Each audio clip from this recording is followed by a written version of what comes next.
کو دے کے چلا ہوں، صدیوں مجھے گلشن کی فضا یاد کرے گی۔ اب ضرورت ہے کہ ہم ان کے مشن پر رہیں، ان کے مشن پر چلیں، اور ان کا جو مشن تھا اس کو ہم آگے بڑھائیں۔ بے شک حضور ریاض ملت علیہ رحمت و رضوان کی زندگی ان خوش آئین زندگی میں سے تھی کہ موت کی بشارت دینے والا فرشتہ جب موت کی بشارت دینے کے لیے حاضر ہوتا ہے آخری وقت میں، تو بشارت دیتے ہوئے جب طرح طرح کی صورتیں ظاہر ہوتی ہیں اور بندہ جو مالک حقیقی سے وصال کرنے والا ہوتا ہے، وہ جب ان صورتوں کو دیکھتا ہے جو بشارتیں لے کر حاضر ہوا کرتے ہیں ایسے لوگوں کی بارگاہ میں، تو ان کی روح ان سے گویا ہوتی ہے کہ آج سے بیشتر میں نے آپ لوگوں کی کو تو نہیں دیکھا تھا، آپ کی صورت بڑی نورانی ہے، آپ کی چمک دمک بڑی نورانی ہے، آپ بڑے خوشبوؤں میں معطر نظر آ رہے ہیں، آپ سب ہمارے اطراف نظر آتے ہیں، آج سے پہلے تو میں نے کبھی نہیں دیکھا تھا۔ تو وہ عرض کرتے ہیں نحن اولیاءکم فی الدنیا والآخرہ، ہم سب آپ کے دوست ہیں دنیا اور آخرت میں، اور یہ وہ فرشتے ہیں جو اللہ تبارک و تعالیٰ نے اس بندے کی نگرانی اور حفاظت کے لیے مقرر کیا ہوتا ہے۔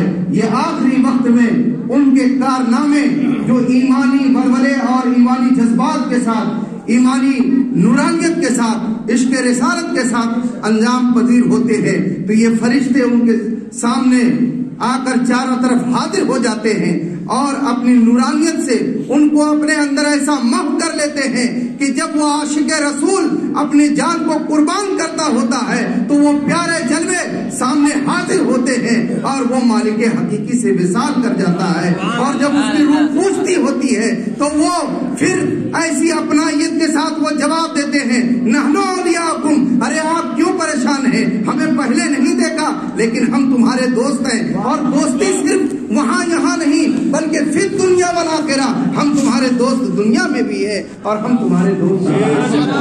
اور اس انداز میں عاشق رسول اپنی جان کو اللہ کے حوالے کر دیتا ہے، اور پھر وہ حدیث پاک کا جملہ آپ یاد رکھیے، علماء بیٹھے ہیں کہ موت ایک پل ہے یوصل الحبیب الی الحبیب، جو پیارے کو پیارے سے ملا دیتا ہے، ایک عاشق کو، ایک بندے کو اللہ تبارک و تعالیٰ سے وصال حقیقی کرا دیتا ہے۔ اسی لیے حضرت سیدنا انس رضی اللہ تعالی عنہ نے ایک حدیث میں ارشاد فرمایا کہ اللہ کے رسول صلی اللہ تعالی علیہ وآلہ وسلم نے فرمایا، حضرت انس سے مروی ہے کہ الموت راحت المومن، کہ موت یہ مومن کی راحت ہے۔ اور سنیے آپ، تمام اقوام عالم میں، مذاہب عالم میں، تقابل ادیان میں آپ جب دیکھیں گے، غائرانہ نظر ڈالیں گے، تو صرف ایک دین، ایک مذہب اسلام یہ مجاز رکھتا ہے جو یہ کہتا ہے کہ تمہاری کتابی زندگی کا یہ آغاز تھا، جب تمہاری کتابی زندگی کا دوسرا ورق شروع ہوگا تو وہاں راحت ہی راحت ہے۔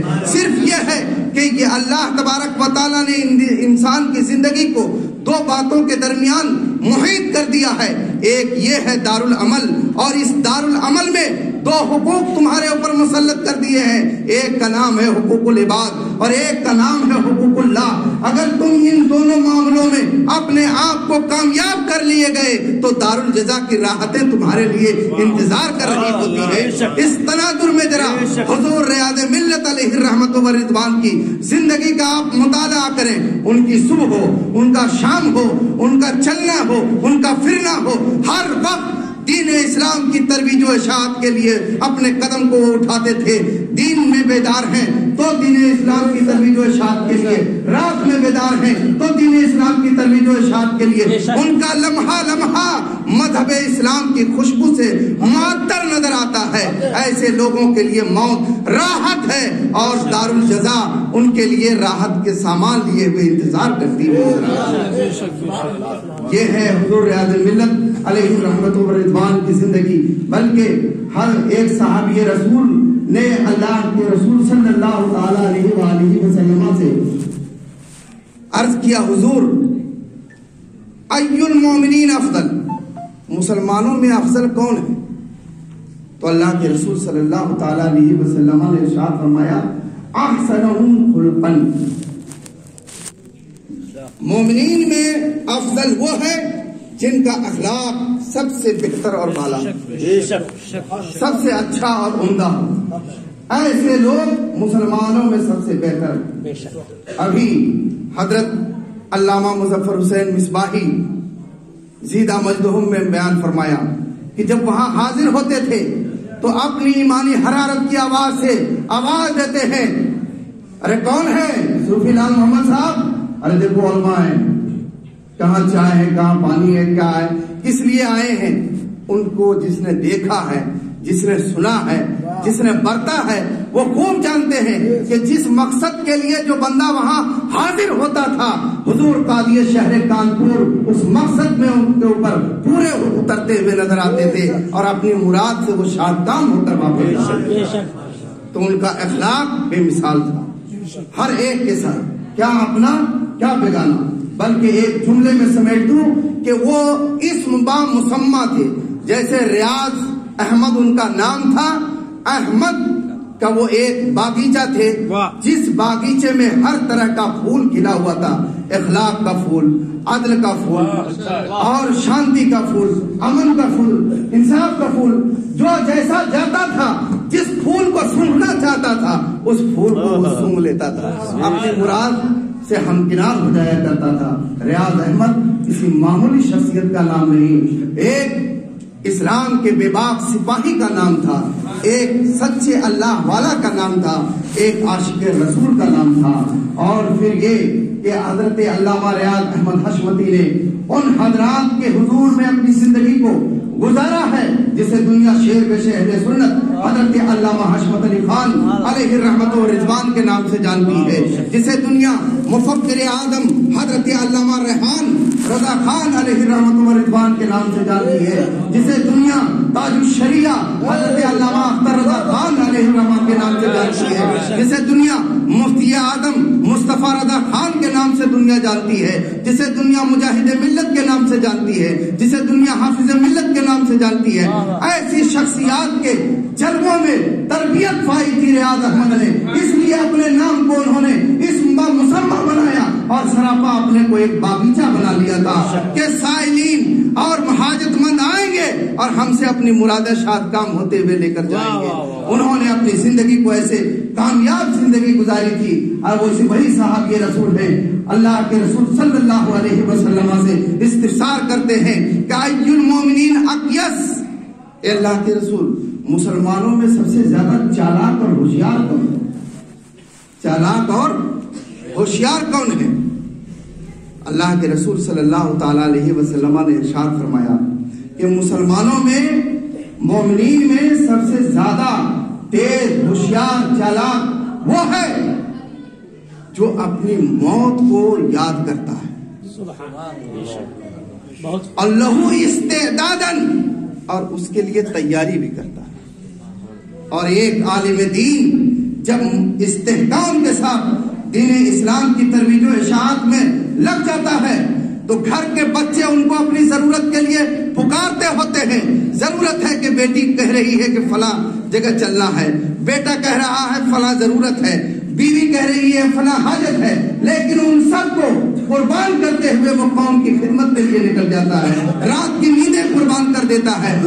موت کی تیاری میں علماء ایسے مصروف ہو جاتے ہیں جب وہ ہمارے درمیان چلتے ہوتے ہیں، ہم جیسے کھاتے پیتے ہوتے ہیں، ہم جیسے اٹھتے بیٹھتے ہوتے ہیں، ہم لوگوں میں شامل ہوتے ہیں، ہم سے ہنستے بولتے ہیں، تو ہم ان کو اہمیت نہیں دے پاتے، ان کی شخصیت کو سمجھ نہیں پاتے کہ وہ اس اعلیٰ معیار کی شخصیتیں ہوتی ہے۔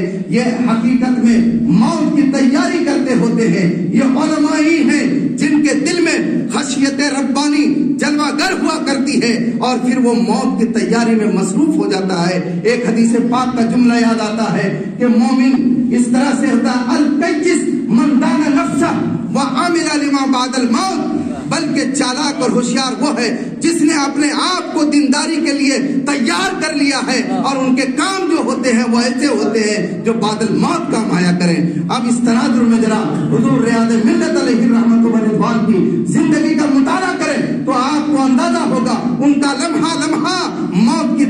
سے مستعد نظر آتا تھا. کون جانتا تھا کہ ابھی شام کو ہم عیادت کے لیے حاضر ہوئے. صوفی صاحب یہاں بیٹھے ہوئے ہیں, نماز مغرب کی نماز پڑھ کر آئے, حضرت تشریف لائے, اپنے مسند پر مسند رشی ہوئے, اور اس کے بعد میں جب ہم حاضر ہوئے وہاں پر بیٹھے, پھر حضرت کھڑے ہوئے تو صوفی صاحب نے کہا کہ حضور یہ عیادت کے لیے آئے ہیں. میں تھا, حاجی عزیز احمد صاحب تھے, اسلام صاحب تھے, اور حافظ طارق صاحب تھے, اظہر صاحب تھے, یہ لوگ تھے. تو حضرت کھڑے ہوئے اور پھر بیٹھ گئے, اور اپنے انداز میں جو انداز تھا, واہ بھائی واہ ماشاء اللہ. میں نے پھر کہا کہ حضرت طبیعت ٹھیک ہے؟ بولے ہاں الحمدللہ ٹھیک ہے, الحمدللہ طبیعت میری ٹھیک ہے. کوئی گھبراہٹ نہیں, کوئی دہشت نہیں, بلکہ ہر وقت انہوں نے موت کی تیاری ایسی کر رکھی تھی, موت کی تیاری ایسی کر رکھی تھی کہ ان کے دل میں بریلی سے جو جام ملا تھا وہ جام ایسا تھا کہ ایک صحابی رسول حاضر ہوا, کہا یا رسول اللہ قیامت کب قائم ہوگی؟ اللہ کے رسول نے پوچھا کیا تیاری کر لی ہے؟ کیا تیاری کر لی ہے؟ کہا نہیں حضور تیاری تو کچھ نہیں ہے, لیکن ہاں تیاری ہے. کہا کیا تیاری ہے؟ کہا یا رسول اللہ آپ کی محبت. تو صحابی نے مجاز دے دیا کہ اگر نبی سے محبت جس دل میں جلوہ گر ہے وہ ہمیشہ موت کے لیے مستعد ہو. بلا شبہ حضرت ریاض ملت علیہ رحمت و رضوان کی زندگی لمحہ لمحہ موت کی تیاری میں ایسا مصروف. اللہ اکبر. ہم لوگوں کو خبر نہیں, مسکراتے ہوئے فرماتے ہاں الحمدللہ طبیعت صحیح ہے, کوئی دہشت نہیں, کوئی خوف نہیں. کہا بس گھر جا رہا ہوں. آپ دیکھیں کیسے بندے مومن بندے صالح جا کر گھر والوں سے عزیز و اقارب سے ملاقات کرتا ہے. یہی حضرت تشریف لینے کے لیے آئے کہ میں لے کر جا رہا ہوں. آپ کے داماد مولانا عرفان صاحب, اور لے کر تشریف لے گئے. بالکل چلتے گئے, گھر پہ کھانا کھایا اور واپس آئے, اور الحمدللہ عشاء کی نماز با جماعت پڑھی. اللہ والوں کی پہچان, عارف باللہ کی پہچان ہے یہ, فنا فی رسول والے کی پہچان ہے یہ, فنا فی مرشد کی پہچان ہے یہ. جماعت کے ساتھ نماز پڑھی, اور نماز پڑھنے کے بعد رات کے آخری پہر میں مالک حقیقی سے جا ملے. ایسی ان کی تیاری تھی. کوئی گھبراہٹ نہیں, کوئی دہشت نہیں, بلکہ صوفی صاحب کو بلایا بھی, کہا کہ ہاں بس یہ روز کا میرا ہو گیا ہے, تھوڑی بے چینی رہتی ہے. 2-4 مرتبہ اٹھے بیٹھے, یوصل الحبیب الی الحبیب. کیسے وہ عاشق بندہ جا کر اللہ کے حضور حاضر ہو گیا. وہاں پر موجود رہنے والے صوفی صاحب وغیرہ کو بھی خبر نہیں کہ وصال کر گئے. کتنی آسان موت, کتنی تسہیل پسند موت, کتنی قابل رشک موت ہوئی ہے حضور ریاض ملت علیہ رحمت و رضوان کی. اے عزیزو, ان کی کتاب زندگی سے ایک سبق ملا کہ اسلام کے تعلق سے مضبوط رہو, عشق رسالت کے تعلق سے مضبوط رہو, محبت نبی کے تعلق سے مضبوط رہو, مسلک کے تعلق سے مضبوط رہو. اگر تم نے اس میں مضبوطی رکھی ہے تو محبت نبی تمہارے سینے میں جلوہ گر رہے گی, اور تم ہمیشہ موت کی تیاری میں مصروف رہو. ایسے بندوں کی بڑی فضیلت آئی ہے. اللہ تبارک و تعالی ان کے مرکز انور پر رحمت و انوار کی بارشیں عطا فرمائے, اور ان کے جانے سے جو ہمیں کمی محسوس ہو رہی ہے, حضور ریاض ملت کے روح سے ہم سب کی استدعا ہے کہ ان کا فیضان ہم سب پر متوجہ ہو جائے. جیسے کل ہم ان کے اوپر ناز کرتے تھے, آج بھی کہیں رہے تو کہیں ان کا فیض ہمارے اوپر جاری و ساری ہے. گھبرانے کی ضرورت نہیں ہے. اب ان کے لیے جو تقاضے ہیں کہ ان کی روح کیسے خوش ہوگی. ہم اخلاق کو, ہم فیض یافتہ لوگوں کو, ان کے گھر والوں کو اور تلامذہ کو, ان کے محبین اور چاہنے والوں کو چاہیے کہ ایسے حسن عمل کو ان کے ساتھ میں رکھیں کہ ان کی روح خوش ہو اور ان کی روحانیت ہماری طرف متوجہ ہو اور سایہ گناہ ہو. وآخر دعوانا الحمدللہ رب العالمین. السلام علیکم ورحمۃ اللہ.